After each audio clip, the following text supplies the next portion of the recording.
Hello YouTube. Today I want to talk about Rosetta Stone. And as you know from my past videos, I really didn't like Rosetta Stone. But I found some purpose for it, some use for it.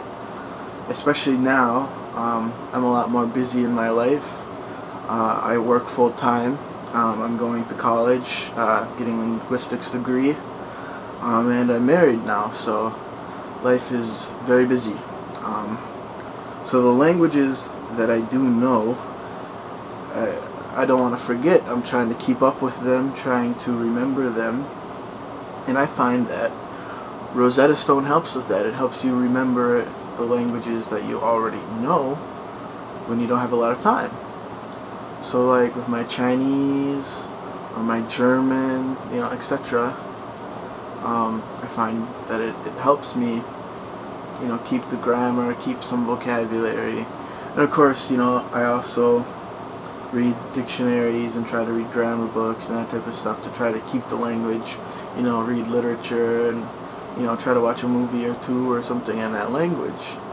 But I find Rosetta Stone helps quite a lot, especially with my Chinese and stuff and remembering the characters and stuff. Rosetta Stone helps quite a bit for that. And the more I've been using Rosetta Stone, trying to experiment with it and stuff, I find that if you really want to learn a grammar of a language, Rosetta Stone's pretty good at that, because Rosetta Stone is very grammar based. So I guess those are the things, that are positive for Rosetta Stone. However, the price is still, I think, way too high. It's just, more than $50, I don't, like, that's just too much money. I think it's only really worth that much. I can't imagine it costs them a whole lot to make it.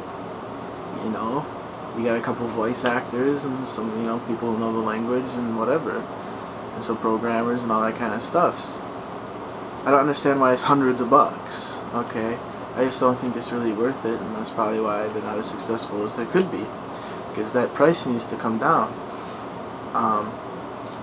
But the program, like I said, is very good for, maintaining your languages, so to say, keeping them in your memory.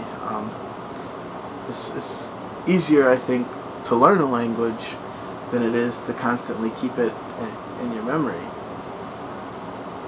I do wish, though, it would go more into the language. It feels like, even if you buy all the stages, I can't say that after doing the whole Rosetta Stone you speak the language fluently. It's kind of like just enough to be conversational, if that.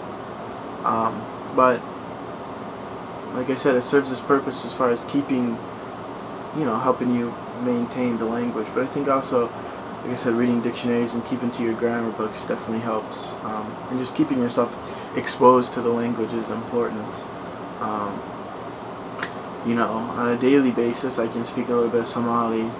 I can speak some Arabic. There's lots of Arab students at St. Cloud State University. There's a lot of Chinese students at St. Cloud State University. I've only met one guy who spoke German, and he was actually American who had lived in Germany. So I haven't met any Germans yet, but I try to keep the language. It gets tough when you can't speak it all the time and you don't have a lot of free time to study. So I feel like Rosetta Stone does definitely help with that. So for those people who are trying to keep a language, if you can get Rosetta Stone, that would be ideal. It's just far as something you can do maybe like for a half hour on the weekend or something, just to remember the language. I think some public libraries, you can check it out, borrow it. So that's an option too. That's definitely the best way to go, I think. But anyways, I guess that's all. So I will see you next time.